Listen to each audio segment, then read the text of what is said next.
question was about the many predictions we read in particularly the earlier Gospels, Matthew, Mark, and Luke, of Jesus' death and resurrection. And almost at random, there's a very clear example in Luke chapter 8, verses 31, where Jesus says, he tells his disciples that everything written about the Son of Man by the prophets will be accomplished. He'll be handed over to the Gentiles. They will mock him and insult him and spat on him. Then they'll flog him. And after they've killed him, on the third day, he will rise again. And this is one example, and sometimes very detailed predictions.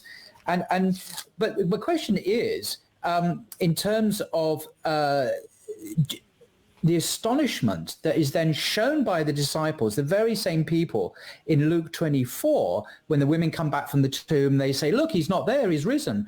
And Peter, I forget the Greek word, but it seems to be saying, you don't talk nonsense, you're talking nonsense. Yeah. I mean, did the historical Jesus, my question is, did the historical Jesus, therefore, really, supernaturalist issues apart, because you can still predict your death and, just be human, if you like. You don't have to have supernatural knowledge. Did Jesus really predict his death and resurrection, or is this a retrospectively inserted idea put in the Gospels to tidy up a narrative which otherwise would be a bit unprovidential, shall we say? Yeah, right. Yeah, exactly. That's exactly the issue. And it's, I think usually scholars look at the specificity of those predictions and say, this really,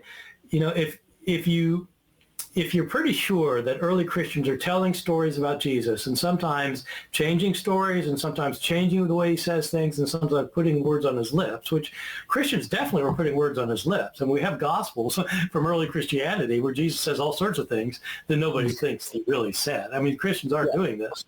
And so the question is, which things are they putting on his lips? This is one of the first things to go, I think, from the Gospels, because the specificity of this, and especially predicting his own resurrection, I think is a clear indication that this is something that's later put on his lips. It does create this delicious irony, though, that you actually get it first in Mark, of course, the first gospel, where Jesus makes 3 explicit passion predictions, and the disciples simply don't get it.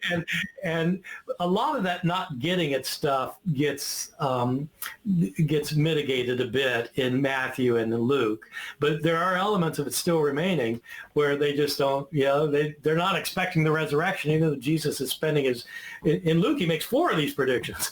and then they still think that the women are crazy because what are you talking about? And the reader, of course, is saying, he's been saying it all along.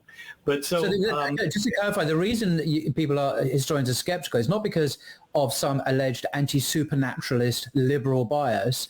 It's because the story doesn't make sense. And so it looks as if, there may have been tampering with the story. Is that a fair assessment?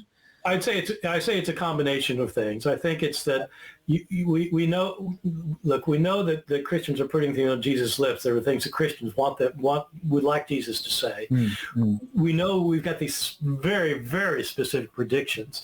You can imagine Jesus knowing that his time is up and saying, I'm going to be arrested and killed.